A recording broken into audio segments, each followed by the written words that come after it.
عليه أودعوا أثمن ما امتلكوا. على قمم جبال الأطلس في وسط غرب وجنوب شرق المغرب شيدت القبائل الأمازيغية إيغودار، مخازن جماعية شكلت أقدم نظام مصرفي عرفته البشرية. قلاع منيعة بتصميمات بالغة الدقة يطوقها سور حصين. داخل خزائنها اهتدى الأمازيغ إلى حفظ أشيائهم النفيسة من حلي ومجوهرات وعقود زواج ووثائق ملكية، علاوة على ما يفيض من محاصل وغلات أراضيهم وقت الرخاء ليلجأوا إليها حين الجفاف. إيغودار أو أبناك الأمازيغ هي مؤسسات اجتماعية بامتياز، بحيث أن كل المخازن هي ملك جماعي يكون بناؤها بقرار القبيلة وتوزع بين الأسر والعشائر، بحيث تملك كل أسرة غرفة داخل هذا المخزن الجماعي. يحرص أهل القبيلة بغرض حفظ مخزوناتهم من التعفن على تشييد إيغودار في تلة مفتوحة على السماء تلفحها أشعة الشمس من كل صوب. تراث أصيل ومتجذر تمثله إيغودار، جدرانها تفوح بعبق تاريخ عريق وشاهد على إبداع الإنسان الأمازيغي.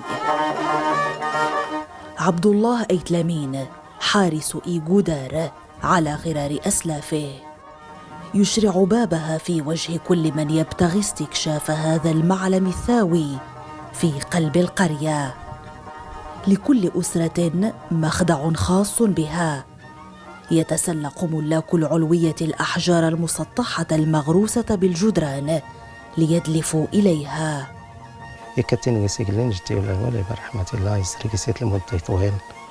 أشتغل حارساً لمخازن إيغودار. ورثت هذه المهمة عن جدي ووالدي اللذين اشتغلا حراساً لها. هذا المعلم التاريخي يعني لنا الشيء الكثير، ونعتبره جزءاً من تراثنا الذي نريد أن نورثه لأبنائنا.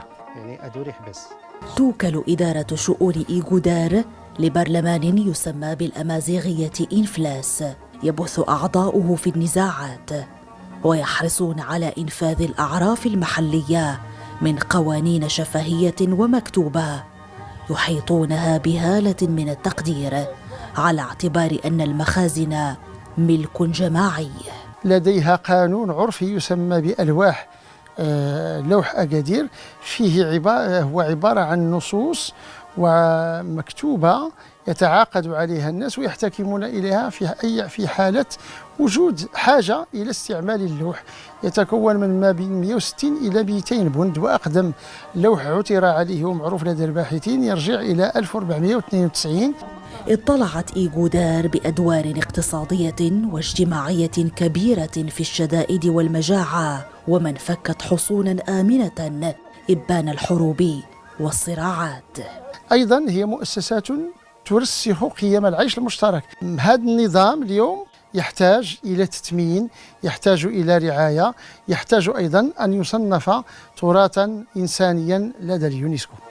في حياة القبائل الأمازيغية إيغودار ليست محض مخازن مشتركة يودعها الأهالي نفائسهم، بل هي تجسيد حي لقيم العيش المشترك والتلاحم والوعي بوحدة المصير، واختزال للذات الجماعية. بفرادة هندسية إذن وقيم اجتماعية وتشريعات قانونية، أسست القبائل الأمازيغية التي استوطنت المغرب إيغودار لتشكل بذلك أول منظومة بنكية في العالم. غزلان أمجود، تيرتي عربي، من قرية تعلاط ضواحي مدينة أكادير وسط المغرب.